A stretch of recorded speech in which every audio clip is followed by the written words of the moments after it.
Mr. Blackwell, at time of sentencing in this case, the court must look at 3 factors. Those include the gravity of the offense that was committed.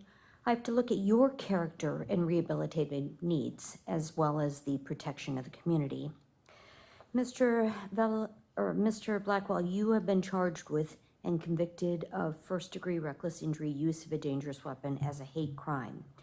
And in this instance, the jury found that on Friday, November 1st of 2019, about 8:30 in the evening, that you had thrown sulfuric acid in the face of Mr. Vallelise, the victim in this case. We watched several times the video of this particular incident from different angles, and we see you waiting at the bus stop. We see Mr. Vallelise approach you as you yell at him because of the fact that he's parked in the bus stop. And he ultimately decides to move his car based upon your request. He comes back, but the situation does not stop at that point.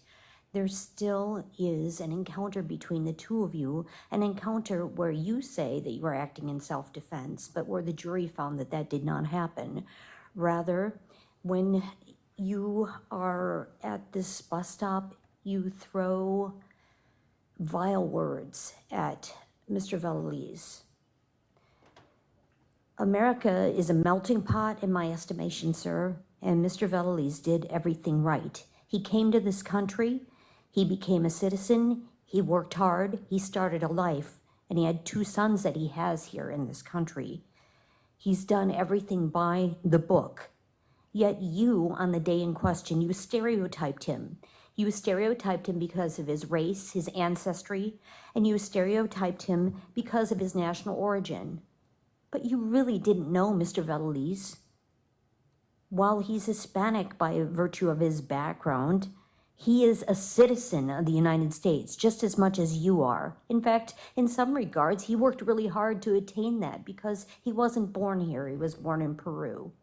But instead of recognizing that and minding your own business, you told him when you encountered him, go back to your country. Why did you invade my country? And then, when you weren't satisfied with his answers, you threw acid in his face. In your writings that you've been collecting for a long period of time or putting down on paper or in your computer, you expressed hate to all sorts of people. People who are different than you. And I recognize, sir, that you know what? We in this world are different from one another.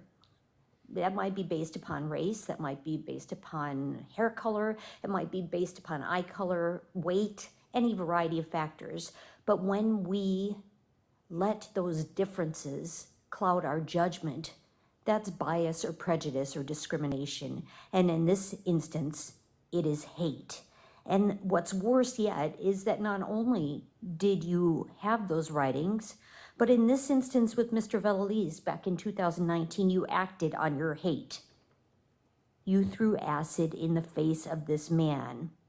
You caused him 2nd-degree burns. He was physically injured. His skin in the photographs that are in the file is red, it's peeling. I'm sure it was absolutely painful.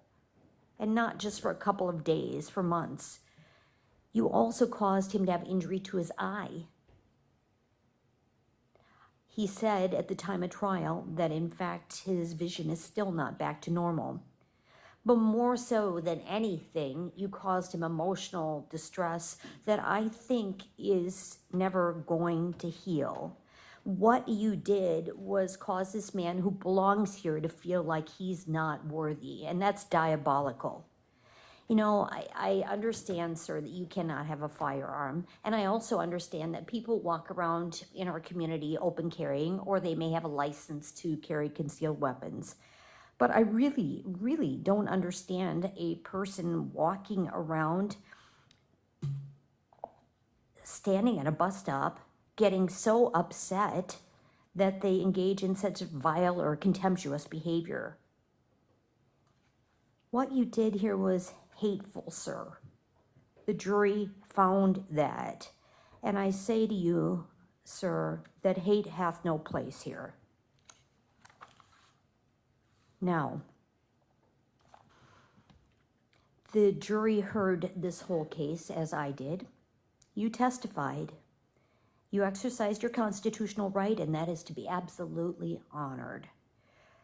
But the jury did not believe your statements that you were acting in self-defense. In fact, looking at the video several times, they told me that they never saw a wind-up of any arm on behalf of Mr. Villales.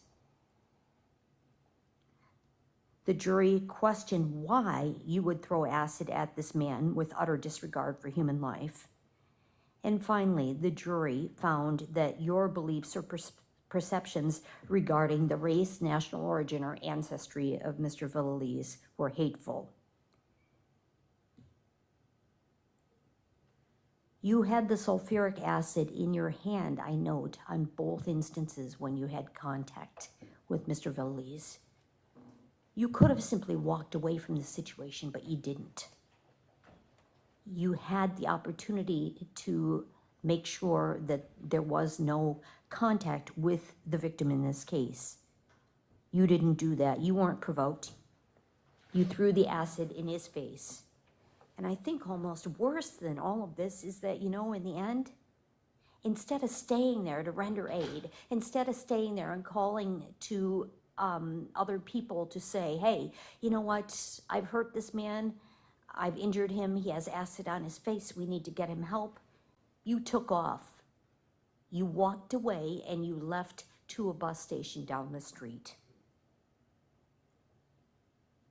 You're a student of history, according to your lawyer, Mr. Blackwell.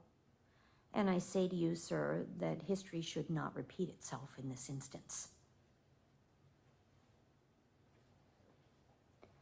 You are 64 years of age. You're an isolated, lonely soul, I believe. You've had homelessness in your past, and you suffer according to the competence evaluation from a personality disorder. You're in poor health. I do acknowledge that you did have perfect justice point compliance. I give you that. But I think it's rather narcissistic for you, sir, to only talk about yourself today. I was hoping that in your allocution that you might say at minimum that, you know what, you were sorry, or perhaps just understand. In his victim impact statement, Mr. Villales just asked, he didn't ask for you to have a lot of punishment in this case. What he wanted you to do is to just recognize that what you had done was wrong. I've heard none of that today. I've heard no contrition. I've heard no acceptance of responsibility. All I've heard is, well, I was good on justice point and it's not my problem. It is your problem, sir. Mr. Blackwell, I have to fashion a sentence in this case that would send a message to this community that this behavior is not going to be tolerated, that we will not tolerate hate, that we have to tolerate each other as a community, that we're a fabric in our community that's set up and built upon a vast variety of people from all different walks of life who have different interests, who have different backgrounds, and who enrich our community as a whole. Under the totality of the circumstances, to protect the community, I find that it would unduly depreciate the seriousness of this offense to let you have probation in this case, regardless of your ill health. This is far too serious.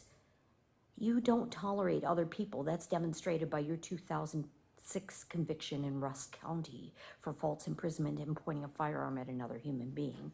And that's further demonstrated by what you did to Mr. Villales in this case. For all of those reasons, in order to protect the community from this sort of behavior from Clifton Blackwell, I'm sentencing you as follows. The sentence of the court on count 1, first-degree reckless injury, use of a dangerous weapon, hate crime, will be 15 years in the Wisconsin State Prison System. The initial term of confinement in this case will be 10 years in the prison system, followed up by 5 years on extended supervision. Mr. Blackwell, the time that you are confined in prison can be extended if you violate any prison regulation or if you refuse or neglect to perform required or assigned duties. If your time in prison is extended under this bad time provision, you could be required to serve up to the total length of your sentence in prison.